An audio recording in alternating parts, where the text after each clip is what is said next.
മലയാളിയായ ഒരു പ്രവാസി വ്യാപാര പ്രമുഖനും ചലച്ചിത്ര നിർമ്മാതാവും നടനും സംവിധായകനുമായിരുന്നു അറ്റ്ലസ് രാമചന്ദ്രൻ. അറ്റ്ലസ് ജ്വല്ലറിയുടെ ചെയർമാനായിരുന്നു അദ്ദേഹം. ജനകോടികളുടെ വിശ്വസ്ത സ്ഥാപനം എന്ന പേരിലുള്ള തൻ്റെ ജ്വല്ലറിയുടെ ടാഗ്ലൈനിലൂടെയാണ് വ്യാപകമായി അറിയപ്പെടുന്നത്.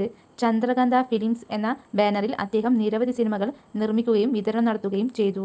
വൈശാലി, സുഹൃതം എന്നിവയാണ് അദ്ദേഹം നിർമ്മിച്ച പ്രധാന ചലച്ചിത്രങ്ങൾ. സുഭദ്രം എന്ന സിനിമയിൽ പ്രധാന വേഷത്തിലും മറ്റ് ഏതാനും സിനിമകളിൽ സഹവേഷങ്ങളിലും അദ്ദേഹം അഭിനയിച്ചിട്ടുണ്ട്. സാമ്പത്തിക തട്ടിപ്പുമായി ബന്ധപ്പെട്ട കേസിൽ 2015 ദുബായിൽ അറസ്റ്റിലായ രാമചന്ദ്രൻ 3 വർഷത്തെ ജയിൽവാസത്തിന് ശേഷം 2018 പുറത്തിറങ്ങിയത്. വാർദ്ധക്യ സഹജമായ അസുഖങ്ങളെ തുടർന്ന് ദുബായിലെ ആശുപത്രിയിൽ പ്രവേശിച്ചിരുന്ന അദ്ദേഹം 2022 ഒക്ടോബർ 2 രാത്രി ഹൃദയാഘാതത്തെ തുടർന്ന് അന്തരിച്ചു. മലയാളികൾക്ക് ഏറെ സുപരിചിതമായ ഒരു മുഖമായിരുന്നു രാമചന്ദ്രന്റെ. അറ്റ്ലസ് ജ്വല്ലറി ജനകോടികളുടെ വിശ്വസ്ത സ്ഥാപനം എന്ന പരസ്യവാക്യമാണ് അദ്ദേഹത്തെ ദേശവ്യാപകമായി കൂടുതൽ പ്രശസ്തനാക്കിയത്.